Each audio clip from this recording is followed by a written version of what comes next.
what metrics do you look for when aligning with other organizations to collaborate with? How much of this collaboration is recommended? So there's all different levels of collaboration. What I tend to see a lot of is we get a lot of very early stage companies that approach us that ask us to basically run their sales team on a commission only basis. And there's nothing inherently wrong with that, except that their companies are so early stage that there's a massive amount of work and experiments and resource gaps that need to be filled that typically are really hard to do with a very light commitment on both of our parts. In other words, if your company doesn't yet have product market fit, if you don't know exactly who your ideal clients are, if you don't know exactly what the products and services are that they purchase, the price points, the frequency, and all your unit economics, if you don't have all of that figured out, it's really hard to do revenue-based collaborations. Conversely, if you're trying to start a channel partner program and you haven't yet figured out how to do anything but founder-led sales, in other words, if you don't have an internal sales team and you haven't done your own marketing, it's really, really difficult to find channel partners that are going to be successful replicating what you've done on a channel partner kind of relationship. And then bear in mind, like with integrators, with consultancies, whoever your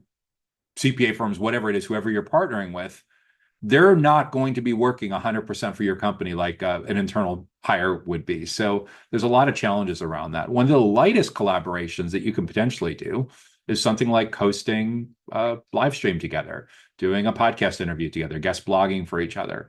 In terms of metrics, it's really, really hard to successfully collaborate and partner with companies that are much larger than your company because there's going to be such a David Goliath kind of relationship. So the best advice that I can offer, and this is something that even predates Web 2 and Web 3 and wherever we are right now, is to look for companies to collaborate with that are, one, non-competitive with you, because if you're directly competitive with each other, there's going to be a lot of paranoia going on there that you want to try to avoid if you can. But the even more important factor is to collaborate with companies that are similar in size to your company. Because otherwise, if you're trying to collaborate, if you're a 5-person or 50-person IT services or cloud services company, and you're looking to partner with Microsoft or AWS or Google or Kyndryl or IBM or something like that, it's such a massive power difference in balance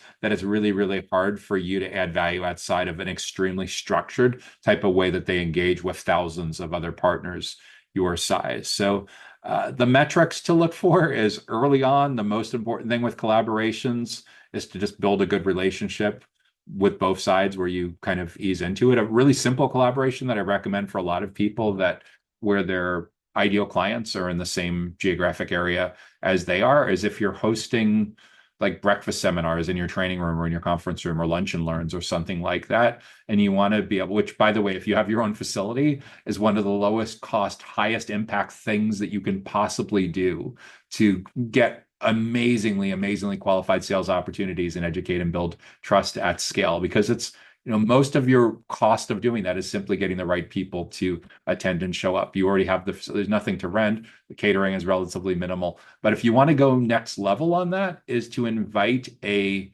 non-competing potential partner from your area that you can collaborate with. Like for example, if you're talking about cybersecurity, best practices for choosing the right co-location provider, and there's an accounting firm in your area that does a lot of SOC work with compliance around cybersecurity related stuff, you could potentially host that event together. You both invite your list, you split the cost of the out-of-pocket cost, which should be relatively minimal in the whole scheme of things. And you've done a little collaboration together and you've gotten a chance to cross-pollinate your prospect lists and your client lists. Again, like I mentioned, guest posting for each other was a big thing more years ago. Having a podcast where you invite each other on a regular basis, co-hosting webinars, all of these can be great. But if you're obsessed about measuring metrics and when you're going to cash out, when you're going to get ROI from it. You may be disappointed even under the most ideal circumstances. All of these things should be designed to, in the same way you're looking to build trust with your prospects and clients, you need to trust your partners, because no amount of setting rules and expectations and managing and paper, whatever you're going to do to set the rules of engagement, is going to substitute for having a great working relationship with each other where you trust and you see a lot of mutual benefit with each other.